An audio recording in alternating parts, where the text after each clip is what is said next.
अस्सलाम वालेकुम। आज हमारी वीडियो के टॉपिक का नाम है फ्लावर क्लासिफिकेशन यूजिंग CNN। तो आज हम देखेंगे कि फ्लावर क्लासिफिकेशन हम CNN से किस तरह कर सकते हैं। लास्ट वीडियो में हमने देखा था कि हम गैगल से डाटा सेट किस तरह इंपोर्ट करते हैं और उसको अनजिप किस तरह करते हैं। तो हमने लास्ट वीडियो में फ्लावर क्लासिफिकेशन के डाटा को इंपोर्ट किया था।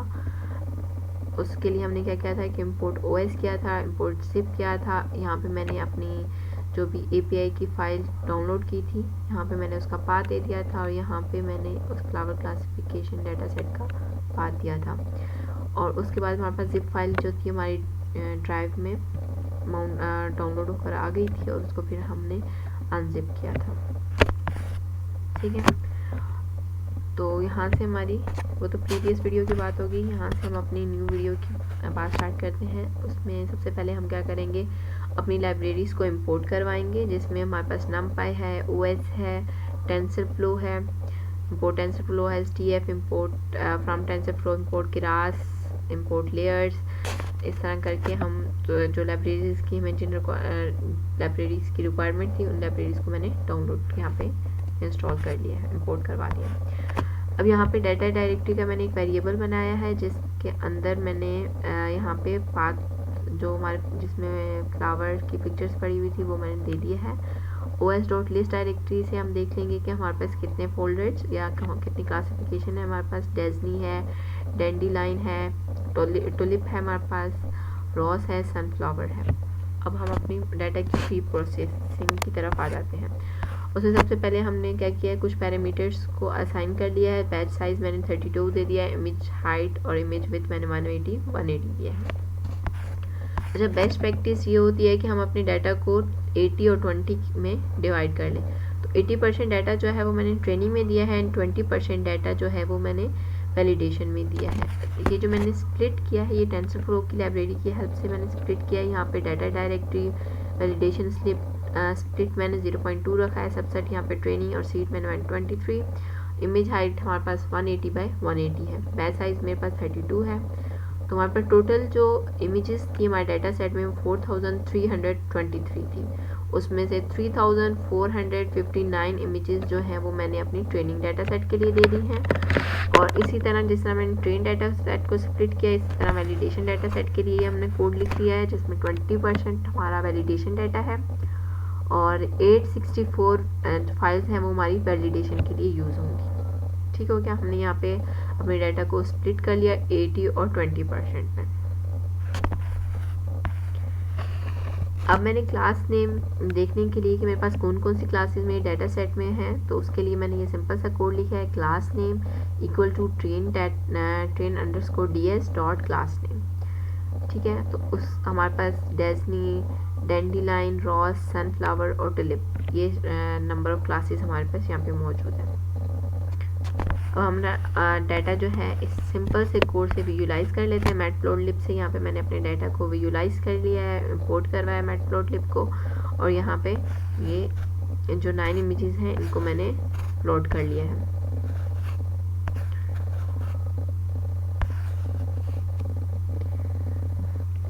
अच्छा, तो हम अब देख लेते हैं कि हमारा बैच साइज जो हमने बैच शेप दिया था, इमेज बैच दिया था और लेबल बैच क्या है हमारे पास यहाँ पे 32 जो है वो हमारे पास टेंसर है, 180x180 हमारे पास इमेज हाइट और साइज है और 3 नंबर ऑफ चैनल्स है हमारे पास, जो 3 चैनल्स हैं RGB।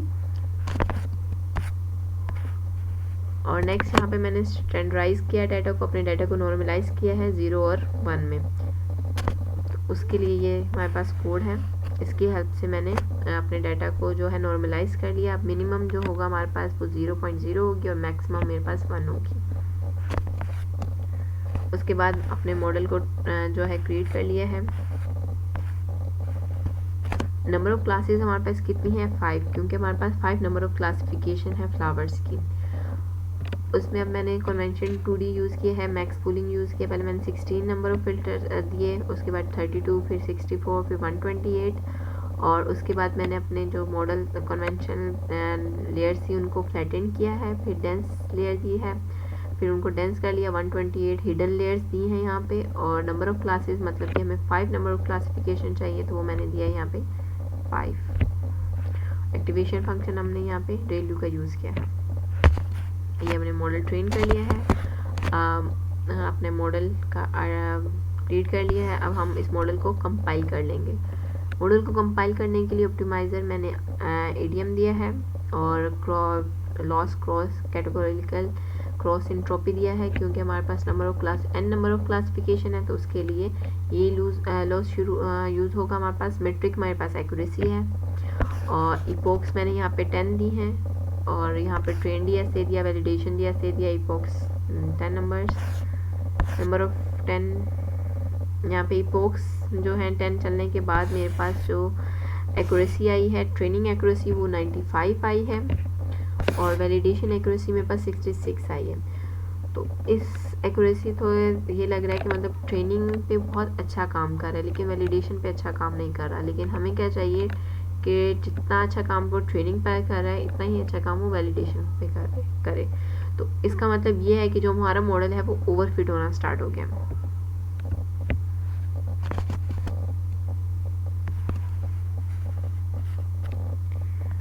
इसको विजुलाइज भी करके देख लेते हैं। इस कोड की हेल्प से मैंने यहाँ पे ट्रेनिंग और training accuracy, validation accuracy, training loss, validation loss दोनों को प्लॉट करवा लिया है। ठीक है, यहाँ पे हमारे पास ये ट्रेनिंग एक्यूरेसी तो बहुत अच्छी जा रही है, लेकिन यहाँ पे ये जो हमारी वैलिडेशन एक्यूरेसी है यहाँ पे आके स्टक हो गई है, इसके आगे ये इम्प्रूव नहीं कर रही। और वैलिडेशन लॉस जो है वो हमारे वैलिडेशन लॉस भी जो है वो हमारे पास एकदम से इंक्रीज होना शुरू हो गया, और ट्रेनिंग लॉस जो है वो हमारे पास डिक्रीज हो रहा है। तो इसका मतलब है कि वैलिडेशन डाटा पे हमारा मॉडल अच्छी तरह से काम नहीं कर रहा, तो हमारा ये जो मॉडल है ये ओवरफिट हो चुका है। ओवरफिटिंग को कम करने के लिए हम लोग के पास बहुत सारे टेक्निक्स यूज़ कर सकते हैं हम लोग, जिनमें हमारे पास डाटा ऑगमेंटेशन है, ऐड ड्रॉप आउट्स हैं। तो सबसे पहले मैं डाटा ऑगमेंटेशन कर लेती हूँ। उसके लिए हमने ये कोड लिखा है, डाटा ऑगमेंटेशन क्लास और लेयर्स, और हॉरिजेंटली इसको फ्लिप कर रहे हैं, और इनपुट इमेज 180 बाई 180 और 3 कलर चैनल्स हैं। यहाँ पे रैंडम रोटेशन मैंने 0.1 किया, आप 0.2 0.3 भी कर सकते हैं, और जूम मैंने 0.1 किया है। आप इसको चेंज करके देख लीजिएगा कि एक्यूरेसी कितनी अच्छी आ रही है आप लोगों की। उसके बाद हम ये जो हमने डाटा ऑगमेंटेशन में बेसिकली क्या हो रहा होता है कि आपका जो ट्रेनिंग डाटा ऑलरेडी है उसी से आप नया डाटा क्रिएट कर रहे होते हो, ताकि आपकी जो एक्यूरेसी है वो और अच्छी हो जाए। यहाँ पे मैंने मैटप्लॉटलिब के हेल्प से यहाँ पे आप इसको प्लॉट कर लिया है। ये यहाँ पे रोटेट हो रहा है, जूम हो रहा है। अब हमने क्या किया है कि ड्रॉप आउट कर लिया। ठीक है, ड्रॉप आउट आप 0.1 0.2 0.3 0.4 सोन जो भी रखना चाहते हैं रख सकते हैं। तो मैंने यहाँ पे जो ड्रॉप आउट है वो 0.3 रखा है। उसके बाद मैंने मॉडल डॉट समरी लिखा, जिसमें हमारे पास ये पैरामीटर्स जो हैं वो ट्रेन होकर आ चुके हैं। उसके बाद मैंने मॉडल को कंपाइल कर लिया, फिर जो है मॉडल डॉट फिट करके इपोक्स चलाई हैं। अच्छा, तो यहाँ पे अब मेरे पास ट्रेनिंग एक्यूरेसी 80 आ रही है, वैलिडेशन एक्यूरेसी 72 आ रही है। Not bad.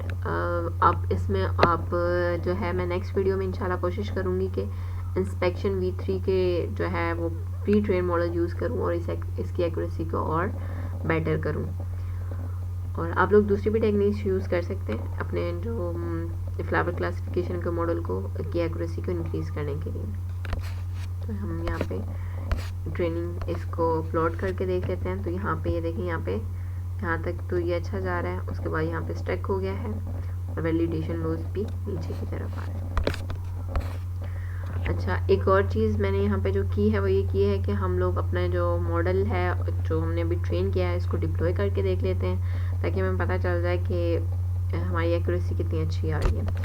तो इसमें जो क्लासेस हैं, डेंसी जो है वो 0 है, डेडी लाइन जो हमारे पास 1 है, रोस 2 है, और सनफ्लावर 3 है, टुलिप हमारे पास 4 है। ठीक है, यहाँ पे मैंने इंपोर्ट करवा लिया नमपाई को, Colab from google.colab import files। इसकी हेल्प से हमारे पास ये बटन आ जाएगा चूज फाइल का, from Keras preprocessing to import images.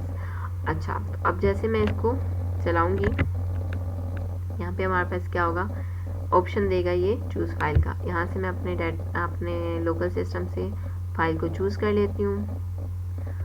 ठीक है, तो यहाँ से मैं सनफ्लावर की जो फाइल है उसको चूज़ कर रही हूँ। ओपन करेंगे, यहाँ पे हमारे पास ये डाउनलोड होके आ चुकी है। अब ये जो मैंने फंक्शन बनाया है नीचे, इसमें क्या हो रहा है कि हमारी फाइल जो है वो अपलोड की से यहाँ पे इस फंक्शन fn में आ जाएगी।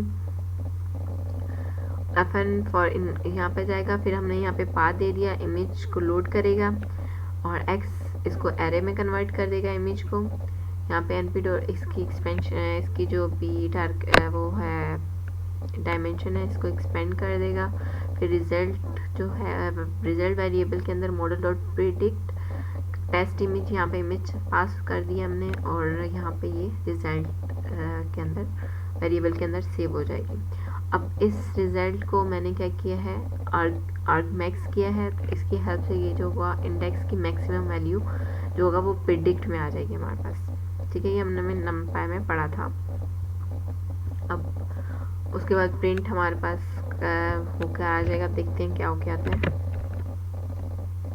3 तो 3 में मैंने क्या कहा था कि 3 हमारे पास जो है वो सनफ्लावर है। तो हमने कौन सी इमेज पास की थी यहाँ पे,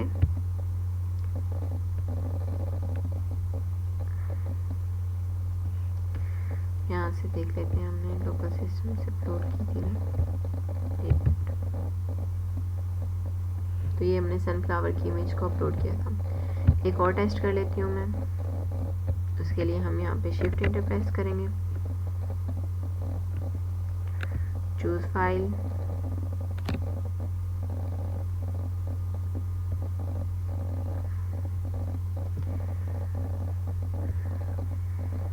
यहाँ से पिक टू, ये रोज की पिक्चर है, इसमें मैं लोड कर देती हूँ,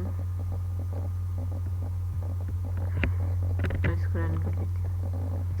2 तो 2 नंबर पे हमारे पास क्या था, रोज था। अच्छा, अब टुलिप और रोज जो हैं ऑलमोस्ट उनकी सेम पिक्चर्स हैं। मैं इसकी सेम इनके फीचर्स होते हैं। इसमें टुलिप अपलोड करके देखती हूँ क्योंकि हमारे मॉडल की इतनी अच्छी एक्यूरेसी नहीं है। देखते हैं कि ये टुलिप और रोज में डिफरेंस कर पाता है कि नहीं हमारा मॉडल। यहाँ पे ये मेरे पास टुलिप की पिक्चर आ गई, उसको अपलोड कर लिया।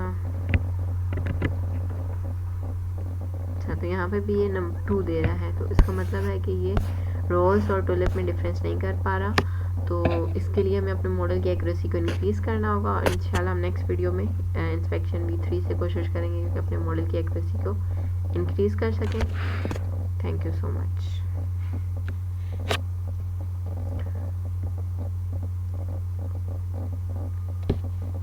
अगर हमारी वीडियो आपको अच्छी लगी हो तो इसको लाइक सब्सक्राइब ज़रूर किया जाएगा। Thank you so much.